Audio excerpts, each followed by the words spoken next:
ময়মনসিংহ জেলা মোটর কর্মচারী ইউনিয়নের আসন্ন ত্রিবার্ষিক সাধারণ নির্বাচন আগামী 7 ফেব্রুয়ারি অনুষ্ঠিত হবে।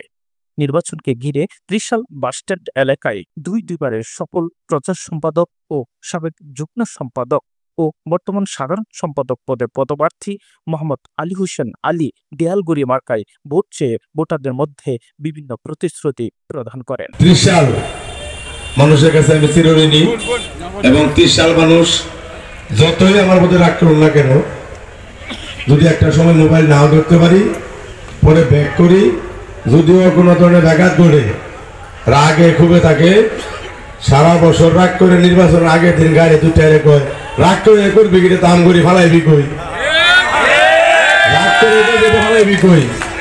এটার জন্যই ত্রিশালের মানুষের প্রতি আমি চিরঋণী এবং ত্রিশালের মানুষের প্রতি আমি চিরকৃতজ্ঞ। এবং এই ঋণ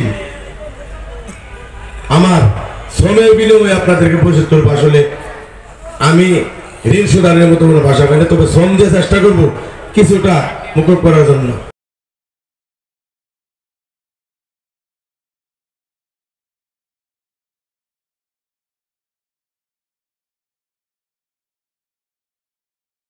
আসছে আগামী ত্রিবার্ষিক নির্বাচনে সাধারণ সম্পাদক প্রার্থী।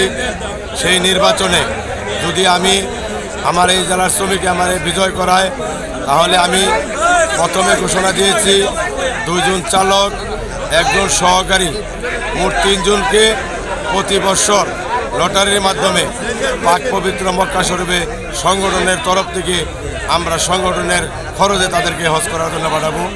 পাশাপাশি আমাদের যে সনাতন ধর্মী আছে, আমরা দল মত সকলেই ঐক্যবদ্ধভাবে একটা সংগঠন, সেটা হলো ময়মনসিংহ জেলা মোটরযান কর্মচারী শ্রমিক ইউনিয়ন।